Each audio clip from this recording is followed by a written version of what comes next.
जय श्री कृष्णा मित्रों। भगवान श्री कृष्ण अर्जुन से कहते हैं कि यह बात सत्य है कि कोई व्यक्ति जन्म से अमीर या गरीब नहीं होता, उसकी सोच ही उसे गरीब और अमीर बना देती है। तभी अर्जुन श्री कृष्ण से पूछते हैं, परंतु प्रभु, यह बात सत्य कैसे है? तभी श्री कृष्ण अर्जुन से कहते हैं, हे अर्जुन, जो इंसान इस संसार में जिस प्रकार और जितनी बड़ी सोच रखता है, उसे उतनी ही बड़ी सफलता प्राप्त होती है। इंसानों की सोच में बस थोड़ा सा ही फर्क होता है कि जो व्यक्ति सफल होता है वह व्यक्ति खुली आंखों से सपना देखता है, और जो व्यक्ति असफल होता है वह व्यक्ति बंद आंखों से स्वप्न देखता है। मित्रों, श्री कृष्ण अर्जुन से कहते हैं, हे अर्जुन, मैं एक कथा के माध्यम से उन बातों को बताते हैं जिससे हम गरीबी को हमेशा के लिए समाप्त कर पाएंगे, और अर्जुन फिर जीवन में कभी भी गरीबी नहीं देखनी पड़ेगी। तो अर्जुन ने कहा, हे माधव, आप कथा को बताइए, हम इस कथा को पूरा सुनेंगे। तब श्री कृष्णा बोलते हैं, एक समय की बात है, भगवान भोलेनाथ और नंदी साथ में कहीं जा रहे थे। चलते चलते वह एक बड़े से खेत के पास पहुंचे। तभी भगवान भोलेनाथ और नंदी को प्यास सताने लगी, तो उन्होंने अपने आस पास देखा तो उन्हें खेतों के बीचों बीच एक टूटा फूटा घर दिखाई दिया। अब भोलेनाथ और नंदी दोनों लोग उस घर के पास पहुंच जाते हैं और उस घर के दरवाजे को खटखटाते हैं। तो थोड़ी ही देर में दरवाजा खुलता है और अंदर से एक बुजुर्ग व्यक्ति निकलता है, जिसके साथ में उसकी पत्नी एवं 2 बच्चे भी थे, जो बहुत ही फटे पुराने कपड़े पहन रखे थे। भोलेनाथ उन लोगों से विनम्र आवाज में कहते हैं, क्या हमें पीने के लिए पानी मिल सकता है? यह बात सुनते ही बुजुर्ग व्यक्ति अंदर पानी लाने के लिए चला जाता है। थोड़ी देर बाद व्यक्ति पानी लेकर आता है, जिसे भगवान भोलेनाथ एवं नंदी जी ग्रहण करते हैं। फिर अचानक भोलेनाथ उस व्यक्ति से कहने लगते हैं, आपका खेत तो बहुत बड़ा है, परंतु इसमें कोई फसल नहीं है, फिर आप लोगों का गुजारा कैसे चलता है? भोलेनाथ की ऐसी कुछ बातों को सुनकर वह व्यक्ति कहता है, भगवन, हमारे पास एक गाय है जो काफी दूध देती है। वही दूध बेचकर कुछ पैसे मिलते हैं, जिससे हमारे परिवार का गुजारा हो जाता है। इसी तरह बातों ही बातों में शाम हो जाती है। तो भगवान भोलेनाथ ने सोचा, आज की रात्रि हम यहीं रुक जाते हैं। इसके बाद भोलेनाथ उस व्यक्ति से उसके घर पर रुकने की अनुमति मांगते हैं। वह बुजुर्ग व्यक्ति अनुमति दे देता है और भोलेनाथ जी वहीं रुक जाते हैं। आधी रात बीत चुकी थी, तभी अचानक भोलेनाथ नींद से उठ जाते हैं और नंदी के कान में जाकर एकदम धीरे से आवाज देते हैं कि चलो, अब हमें यहां से चलना चाहिए और इसकी गाय को भी साथ में ले जाकर जंगल में छोड़ देना है। भगवान भोलेनाथ की ये बातें सुनकर थोड़े समय के लिए नंदी को विश्वास नहीं हो रहा था, क्योंकि यह वही भोलेनाथ है जो इतना दान दिया करते थे, परंतु आज पहली बार किसी के साथ गलत करने के लिए बोल रहे हैं। लेकिन वैसे भी नंदी जी भोलेनाथ की बात को टाल भी तो नहीं सकते थे।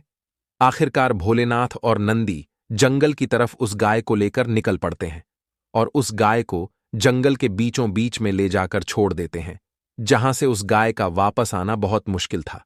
इसके बाद भोलेनाथ और नंदी वहां से कैलाश पर्वत चले जाते हैं, परंतु नंदी के मन में यह बात हमेशा ही खटकती रहती कि भगवान ने उस बुजुर्ग व्यक्ति के साथ ऐसा क्यों किया था।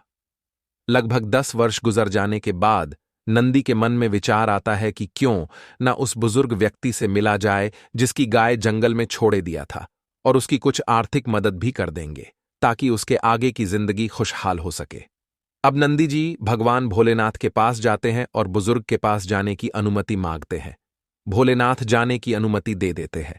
नंदी जी कैलाश पर्वत से निकल पड़ते हैं और कुछ ही समय में उस व्यक्ति के पास पहुंच जाते, लेकिन वहां का दृश्य देखकर वह चकित हो जाते हैं, क्योंकि अब उस खेत में बहुत से वृक्ष थे जिसमें विभिन्न प्रकार के फल भी लगे थे, और झोपड़ी की जगह एक विशाल घर था।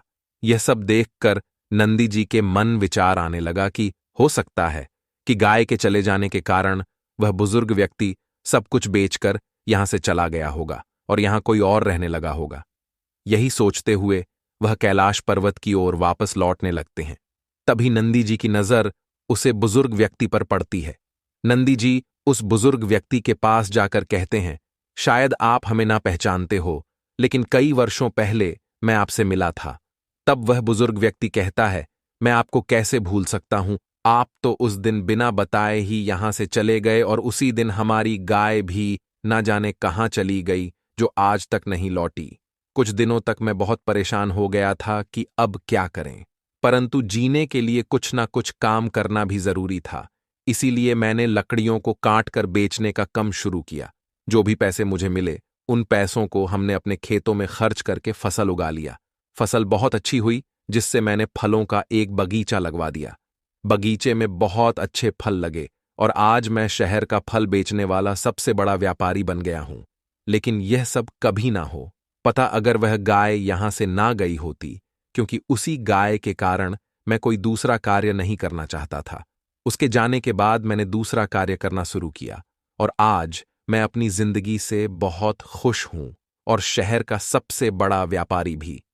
यह बात सुनकर नंदी जी उस बुजुर्ग व्यक्ति से कहते हैं, यह कार्य तो तुम पहले भी कर सकते थे। तभी वह व्यक्ति बोलता है कि कर तो सकता था, परंतु उस समय मेरी जिंदगी बिना मेहनत किए भी चल रही थी। इसी कारण मुझे कभी इस बात का एहसास ही नहीं हुआ कि मैं भी कभी कोई दूसरा कम कर सकता हूं। यही कारण है कि मैंने कभी कोशिश ही नहीं की। लेकिन गाय के जाने के बाद मुझे इस बात का एहसास होने लगा कि मैं कोई दूसरा कार्य भी कर सकता हूं, और मैंने उसी समय यह दृढ़ निश्चय किया कि अब अपने जिंदगी में जो कुछ भी करूंगा अपनी मेहनत से करूंगा, और इसी दृढ़ निश्चय और संकल्प की वजह से आज इस मुकाम पर पहुंचा हूं। नंदी जी उसकी बातें सुनने के बाद कैलाश पर्वत पर जाके सारा वृतांत महादेव को सुनाते हैं। मित्रों, इस कहानी को सुनने के बाद यह सोचना चाहिए कि कहीं आपके भी जीवन में कोई रुकावट तो नहीं है, और अगर कोई रुकावट है तो उससे आगे बढ़ाने का प्रयास कीजिए। जो आपके पास है उसे खोने का भय मत करो, क्योंकि आपके पास खोने को बहुत कम है। लेकिन कामयाबी प्राप्त होने के बाद सारी दुनिया आपके साथ होगी। मित्रों, उम्मीद करते हैं कि यह कहानी आपको अच्छी लगी होगी। इसी तरह की ज्ञानवर्धक एवं पौराणिक कथा कहानियों को सुनने के लिए कृपया हमारे चैनल को सब्सक्राइब कर लीजिए एवं वीडियो को लाइक कर दीजिए। जय श्री कृष्ण मित्रों, राधे राधे।